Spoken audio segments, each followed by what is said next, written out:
Clip the base to the edge of the table. Tighten the two retainers at the bottom to secure the base. Install the limit ring on the support column.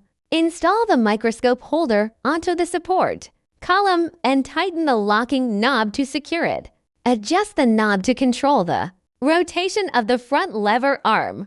Adjusting the long knob, controlling the raising, lowering, and fixing of the front lever arm.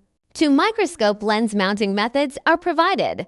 The first method involves loosening the knob, inserting the lens holder into the hole in the lever arm, and then tightening the knob to secure it.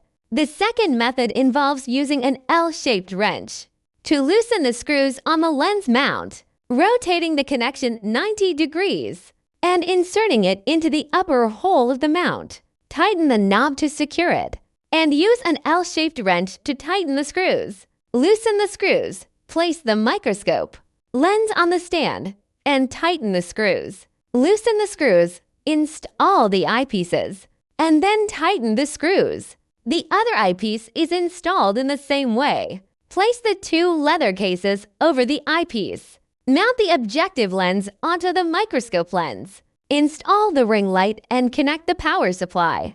Tighten the 3 screws to secure the ring light. Adjust the knob to control the brightness of the lights.